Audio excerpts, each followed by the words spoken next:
I told you earlier this offseason, TCU needed to land a linebacker in the spring transfer portal window. They've done that.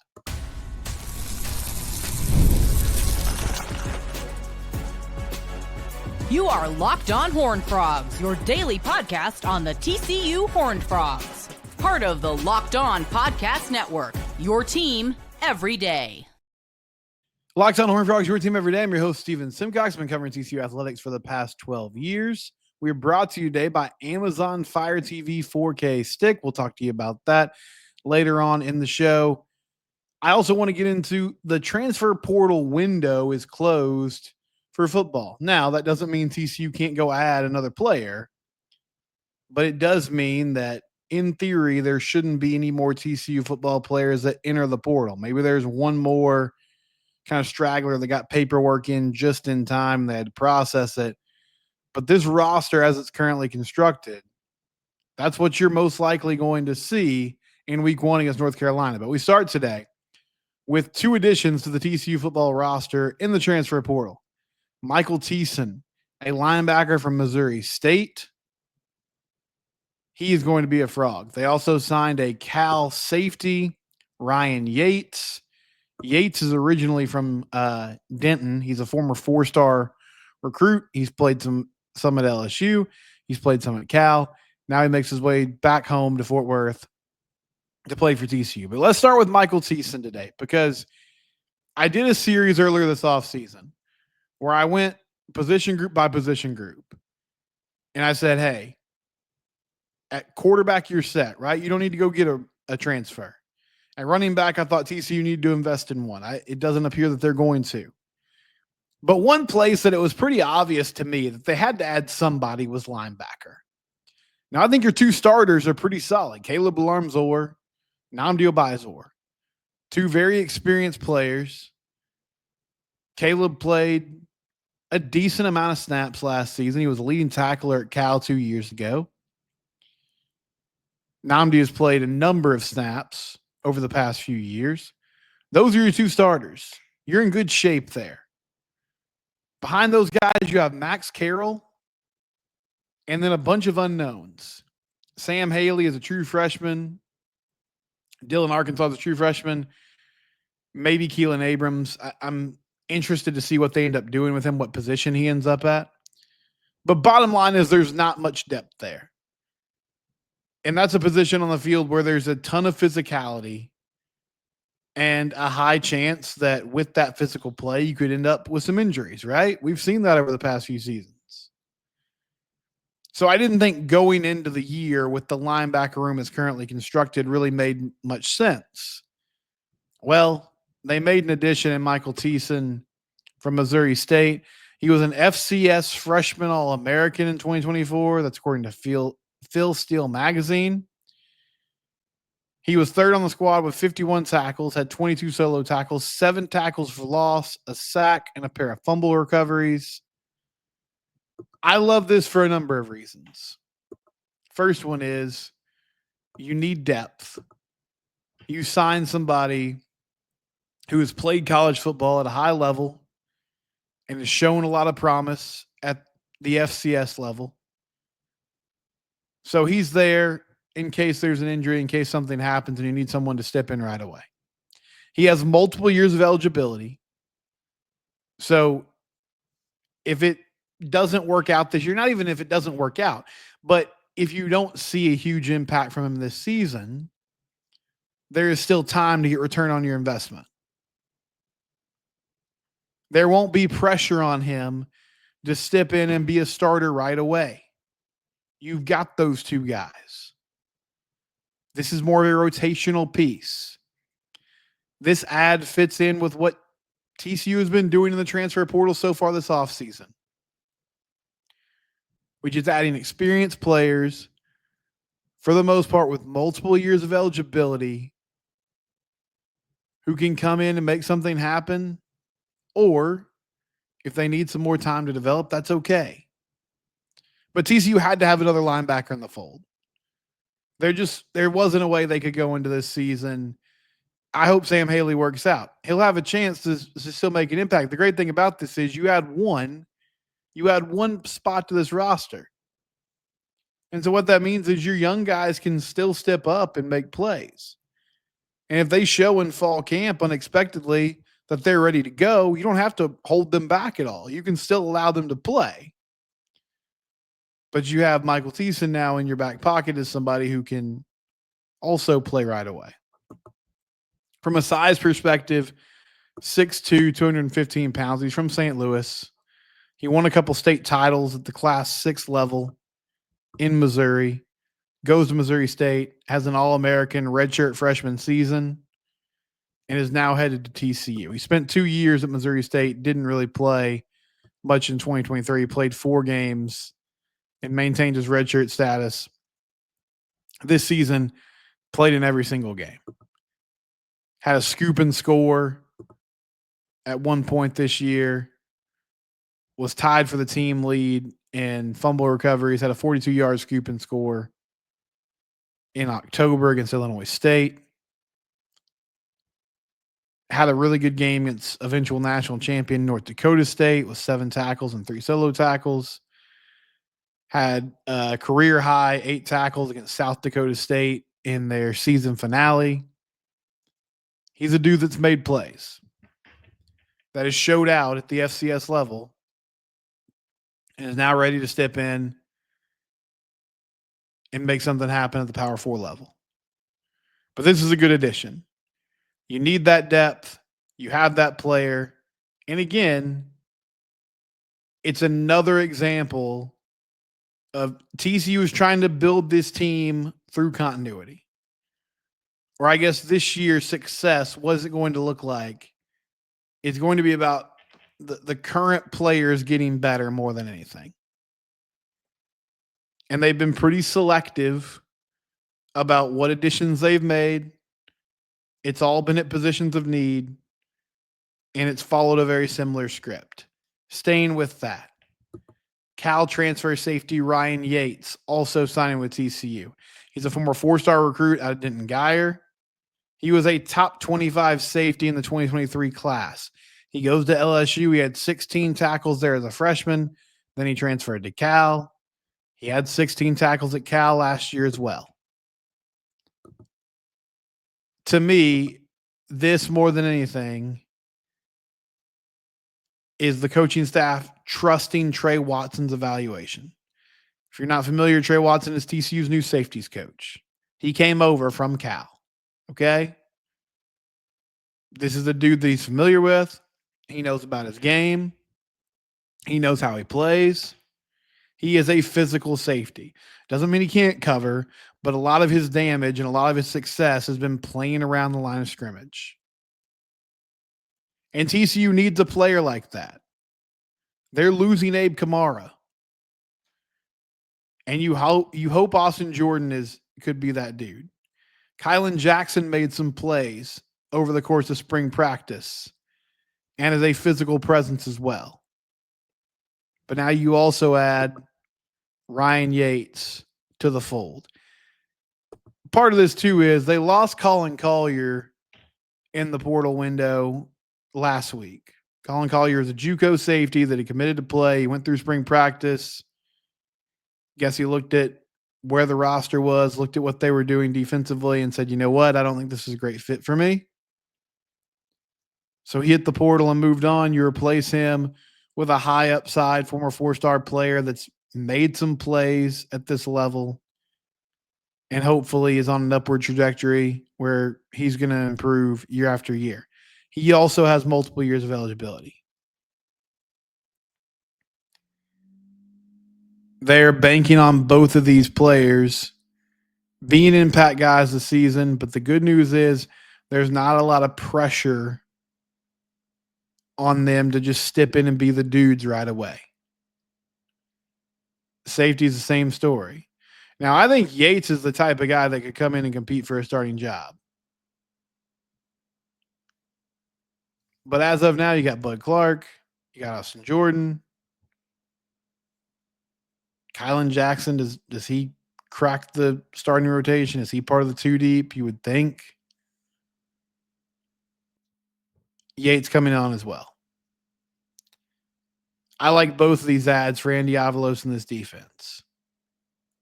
Both of them are physical players, multiple years of eligibility. You don't have to figure this out right away. But if you do, it's a big plus. The team needs the defense to take a step forward. I don't know if a Sonny Dykes-led team will ever be a juggernaut defensively. I have my skepticisms, my doubts about that. But they need to be more respectable than they have been the last 2 years. And Andy Avalos was brought in to do that. Last season, you could see it in real time. They improved as the year went on. That was a rough stretch against UCF and SMU into the first half of the Kansas game. Game against Houston didn't go as planned. And that was all 3 phases, but defense was part of it. But this team needs the defense to take a big leap in year 2. I like how they're set up right now. They've got depth in the trenches, multiple pass rushing options. Now you have a better idea of what your linebacker room is going to look like, and you at least have 2 solid backups that you believe you can count on in Max Carroll and Michael Teason. And then on the back end, you have a ton of experience. So Michael Teason from Missouri State, Ryan Yaites from Cal. And we'll also get to see what type of players Trey Watson pursues, what type of players he wants his safeties to be. Paul Gonzalez was here for a long time, and he shaped that part of the defense for a number of years. So now we get a different perspective on what does safety play look like in this defense, in this current era. And I think the cool thing about what they're doing is, and it's just a scheme thing, but there's multiple roles. There's more athletic cover guys at safety that you need to run the field and make plays on the ball. And then there's Kylan Jackson or Ryan Yaites, who are going to be more of a physical presence on the field. It's almost like a third linebacker. But you have the flexibility of, if you need those guys to cover, they have that up their sleeve as well. It's just their main job is going to be making plays around the line of scrimmage, slowing down the run game, having gap integrity, and helping this defense out at the point of attack. When we come back, the spring portal window is closed. As of now, TCU is only losing 3 players. A big win for Sonny Dykes. We'll talk about that next here on Locked On Horned Frogs, your team every day. Have you ever imagined what it would be like to take in an NBA playoff game in person? The atmosphere, it's amazing. Every bucket, every defensive stop, every moment feels huge. You can experience that by going to the Gametime app. Last minute deals can save you up to 60%. Prices actually go down as tip-off gets closer. They have last minute ticket deals. They have all-in pricing, so there's no surprise fees at checkout. Take the guesswork out of buying tickets with Gametime. Download the Gametime app, create an account, and use code LOCKEDONCollege for $20 off your first purchase. Terms apply. Again, create an account and redeem code LOCKEDONCOLLEGE for $20 off. Download Gametime today. Last minute tickets, lowest prices, guaranteed. Gametime. Give it a try today. So the portal window is closed. Now, it's important to remember what that means is you can't file paperwork anymore. If you were able to do that before the deadline, then you can still look elsewhere. And so I would say there's a slight chance that over the next couple of days, we might see one more player. That's not inside information on my part. It's just the roster is pretty much set. There's could be some minor moves over the next month or so. Probably sooner than that. But I wanted to highlight TCU lost some players in this portal window. Avion Carter, Mitch Hodnett, Colin Collier. None of these are necessarily big names. Now, Avion Carter was a big name from his recruitment. Big time 4-star recruit.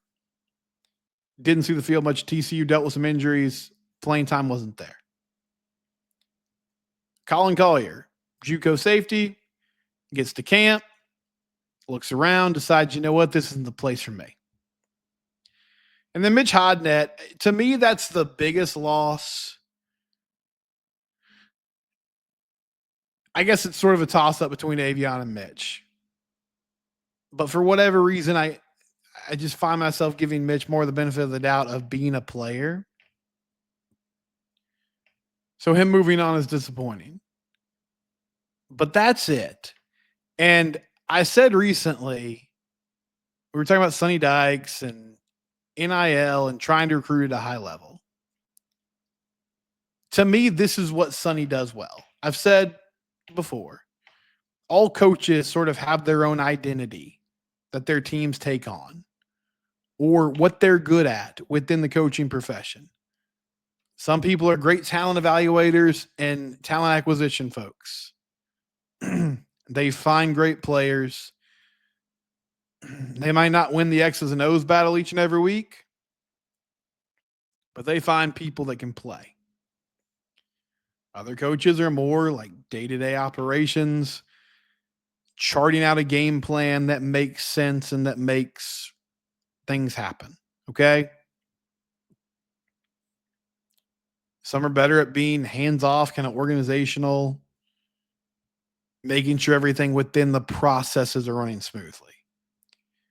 What Sonny does well, in my mind, are just better than kind of anything else that he really tackles with the coaching profession.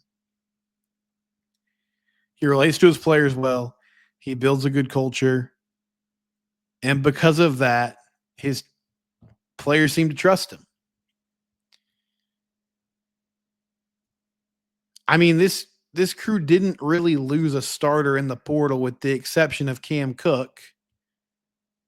And we all know that even though Cam was technically the starting running back all year long, there was probably some mutual feelings and, hey, maybe it's best for both of us if we go different directions.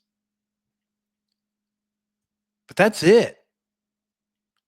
Jamel Johnson tested the waters briefly at the beginning of the offseason and then ended up coming back. Losing young guys in the trenches is always hurtful because you need those players to develop. You need those numbers. But it wasn't a mass exodus. And, I mean, in one of the cases with Avion Carter, pretty clear if you have followed this team over the last few years, more than anything else, it was just him not being able to play, him not being on the field in practice. So there weren't really hard feelings here per se. It was just the best ability is availability. And you can't get better as a prospect. You can't even really be properly evaluated if you're on the sideline most of the time. So everything that's happened this offseason, I understand that it's a tough schedule. I know that there are challenges here. But a lot of the events of this offseason, whether it's adding players in the portal or losing the few that they have, it hasn't made me waver in having high expectations for this team.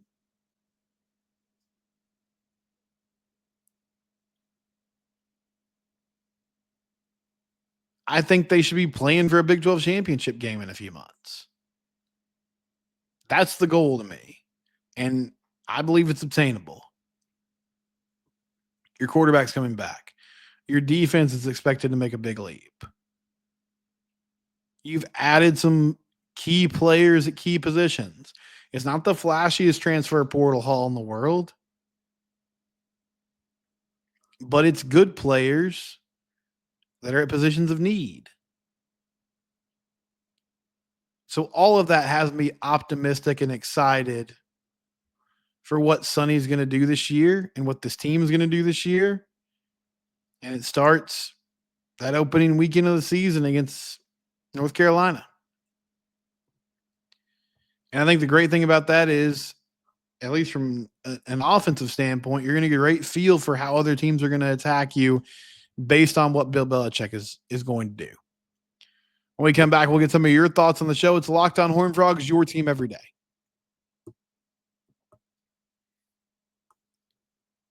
FanDuel, it's where the game starts. They're one of our great sponsors. Go to FanDuel.com or download the FanDuel app today. The NBA playoffs are here. You place your first $5 bet, you win that bet, you get $250 in bonus bets. That's right. One $5 bet wins, you get $250 in bonus bets. They make betting so easy, whether it's picking your favorite team or diving into player props, from three-pointers to steals and assists. FanDuel has so many ways to bet on your favorites.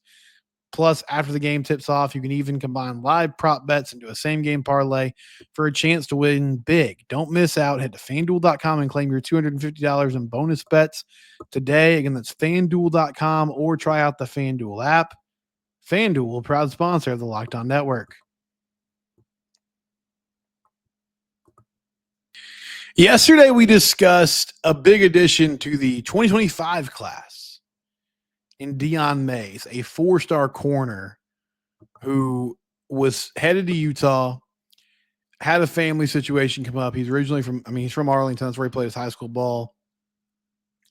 Asked out of his national letter of intent and ends up at TCU, a big get for the Horned Frogs. Byron said this explains the JUCO safety entering the transfer portal. Colin Collier is who he's talking about. I think Colin hitting the portal is more related to the guy we talked about today, or one of the guys we talked about today, Ryan Yaites at Cal, because both of them play safety.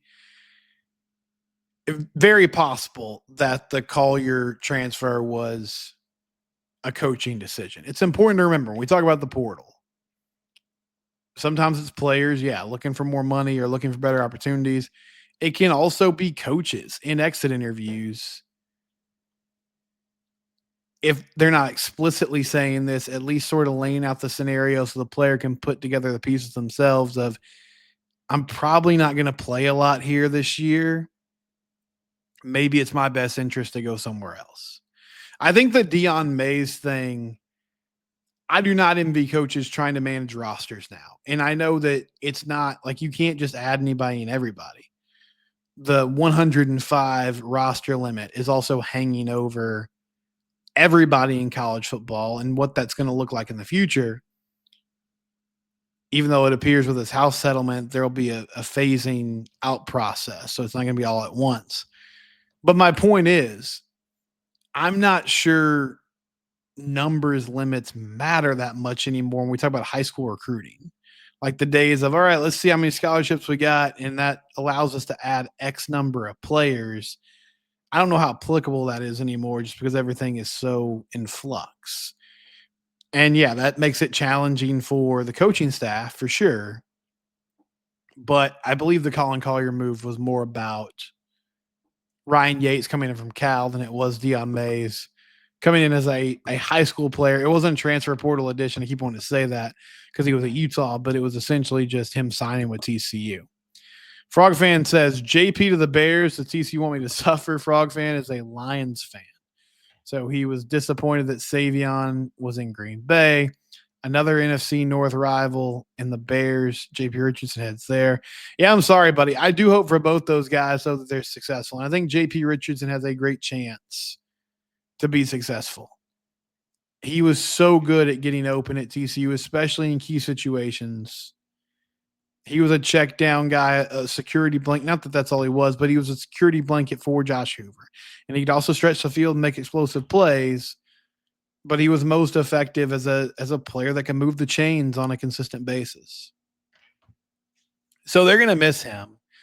But I'm excited about what he can do with Caleb Williams in Chicago. And I think if they have an open mind about it, he'll have a great shot of making the roster, at least making a practice squad.